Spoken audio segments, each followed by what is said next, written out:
Welcome to In Pursuit of Truth. This is your host, Sir Patrick Mack. We got some Q posts today, and we're going to cover those right now. So grab your coffee, fist bump your neighbor, and say, hey, what's up?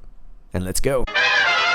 Post 38.99, 49 minutes after the hour of 11, we get a Twitter status to our boy, Educating Liberals over there on Twitter, who's a really good follow, real clever cat over there on Twitter. If you are on Twitter, please give him a follow. And he is suggesting this video here called The Truth by @Payne's Angels. He says, please share. This video is outstanding. So first of all, I want to show you the screenshot because Educating Liberals also has a YouTube channel. If you'd like to go follow over there, you can check him out at Educating Liberals. But it was very cool for him to shout out Payne's Angels, and of course Q to shout out not only Educating Liberals but Payne's Angels, who made a pretty sweet video right here.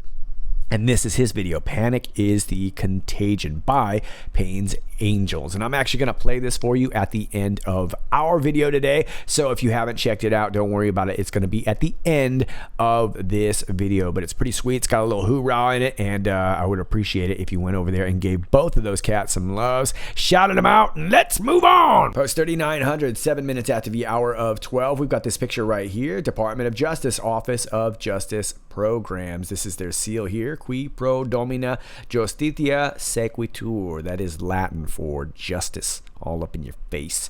I want to note that this is titled 90 JPEG. And then we get a link here to the New York Times. And this is an archived article here and talking about the suspension of habeas corpus. This is from September 16th, 1863. Now, for those of you youngins who weren't around then, there was no internet back then. So whoever posted this online was from the future.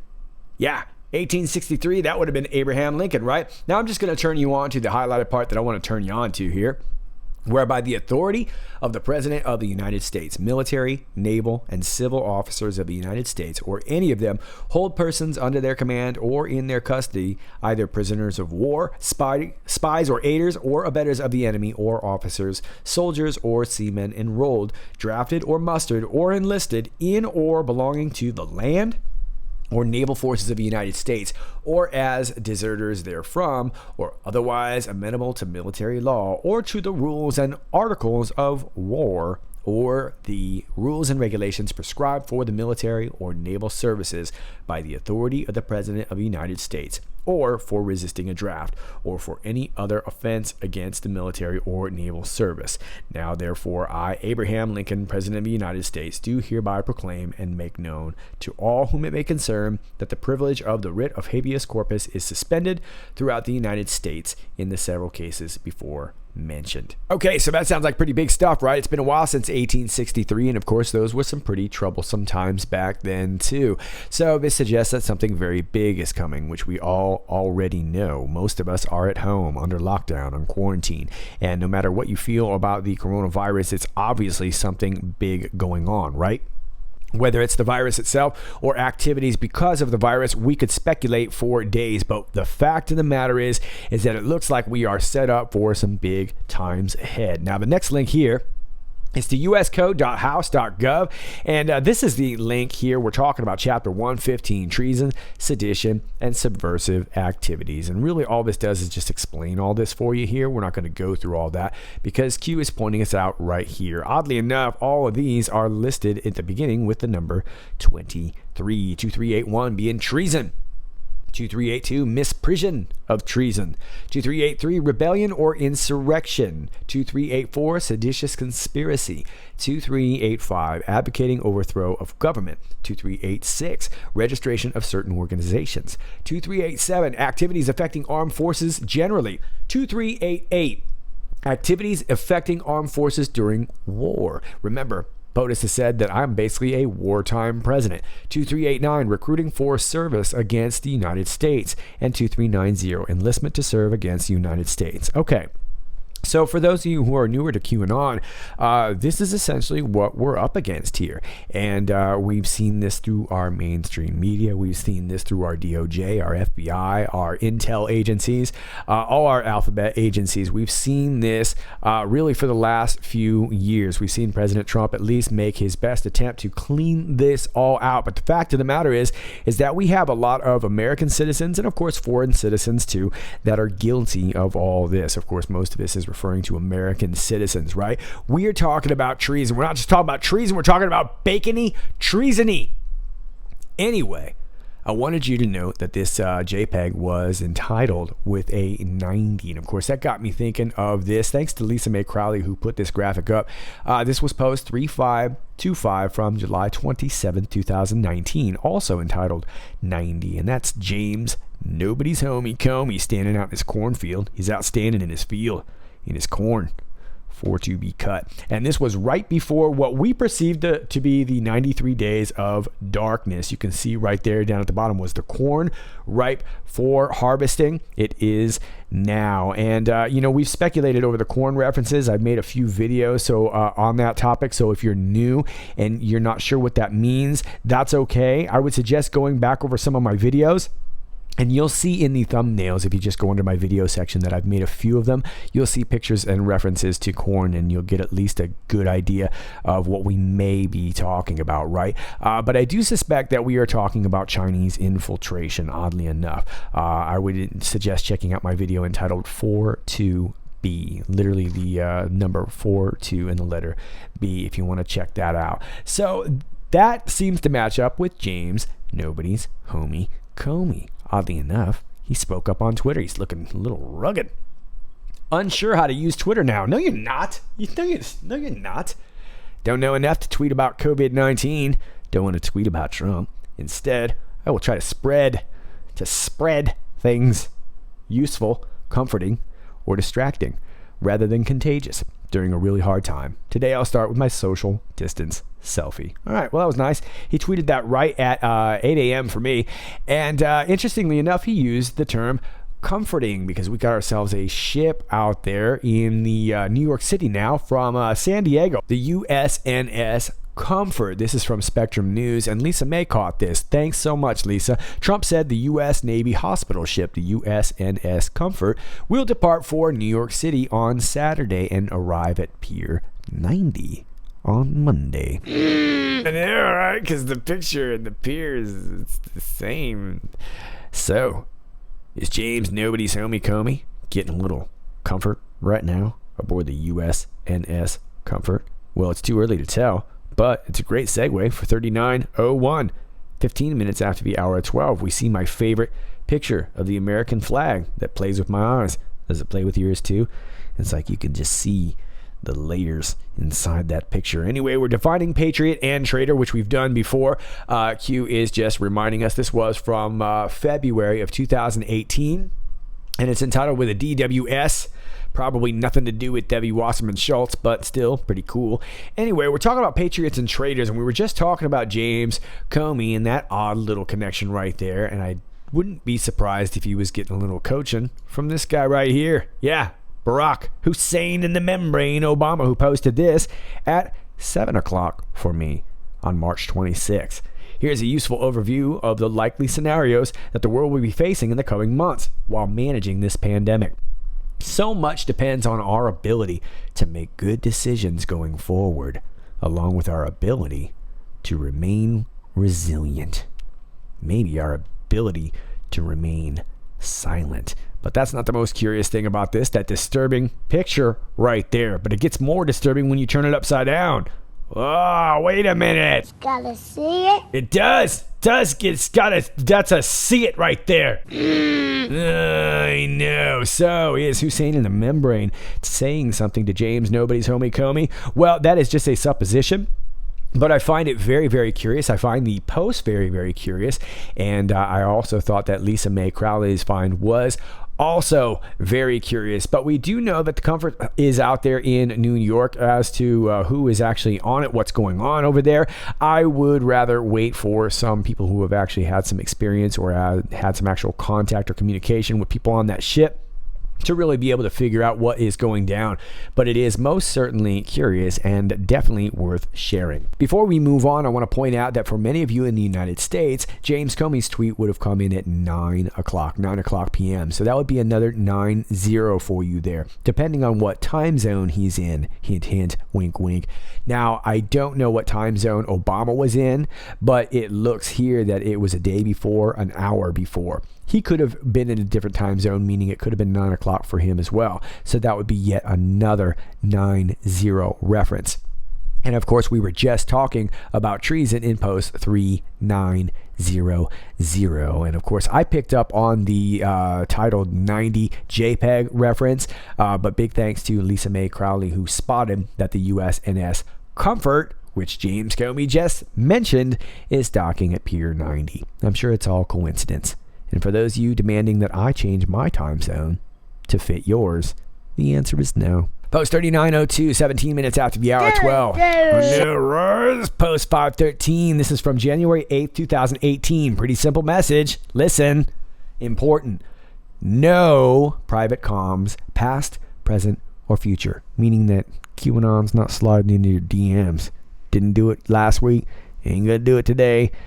Ain't gonna do it tomorrow. No comms made outside of this platform. Exactly. Now I know there's always a nice little shiny new profile out there on Twitter that everybody likes to get all excited about. And for myself, I don't want to keep anybody from watching anything or listening to anything or absorbing anything.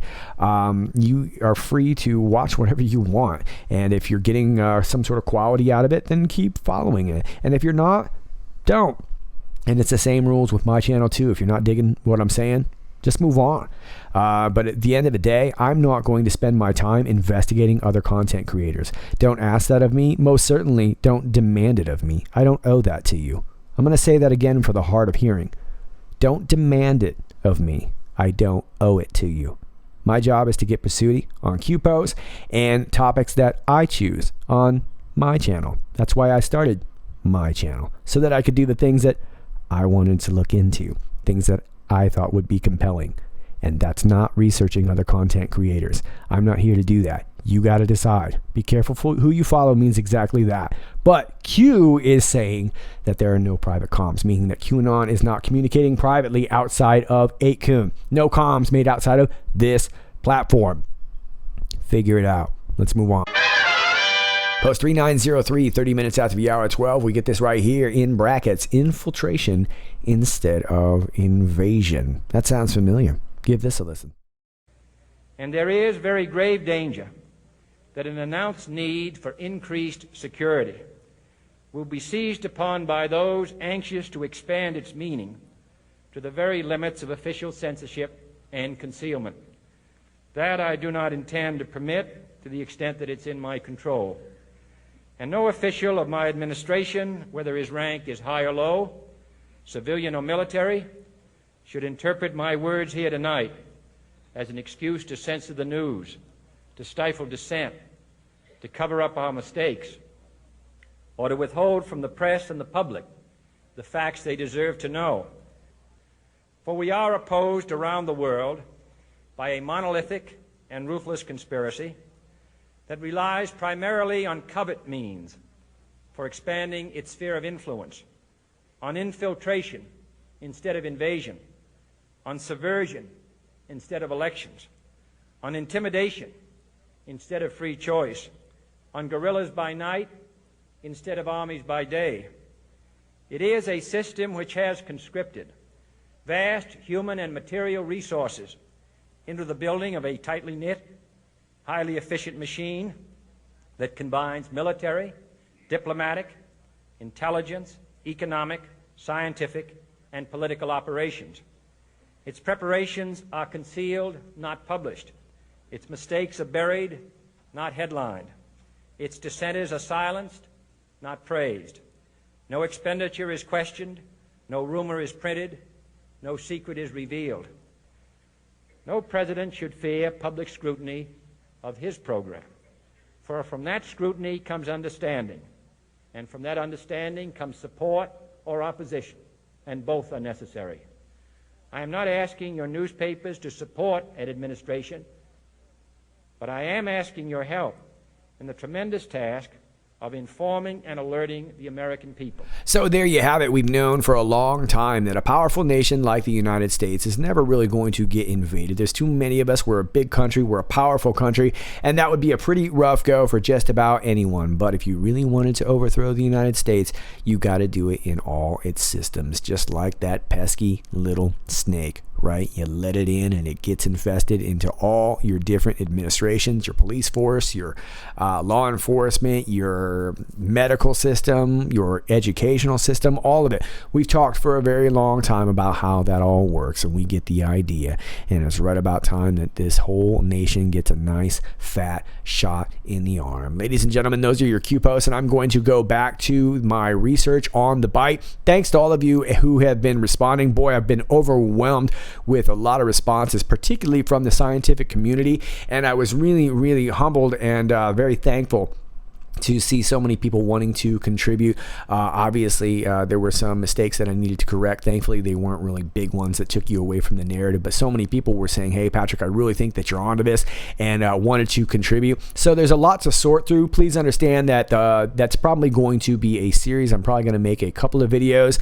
I mentioned in my last video that the company Mylan was a big enough topic to be a video on its own. Of course, I had a bunch of emails saying, Patrick, you skipped over it. You just skipped right over Mylan. How could you just skip it? I didn't skip it. I said there was a whole video's worth of material on that topic alone. Please listen to what I say in the videos. Just please listen to what I say in the videos. Anyway, so thank you very much to all of you guys who've been sending some gold information. And I'm going through a lot of it, and we are going to try and get this information out to you as soon as possible. But that's all I got for you for now. As always, if you like this video, please click like, share, and subscribe. All my links are down below if you're on YouTube to my DropSpace, my BitChute, which are having a hard time uploading right now. I'm still trying to upload yesterday's videos on those platforms, so bear with me. It's on the platform end, not on my end, but I'll keep trying the best I can. It's just kind of up and down from here and there, but all my alternate links are linked down below. If you have information for me, please email me. Please do not DM me on Twitter. Please, oh please, oh please. Thank you very much. My P.O. box is also down below, and if you'd like to support the channel, my Patreon is down below. It's all down below, and I will see you next time. This is Sir Patrick Max. Stay funky.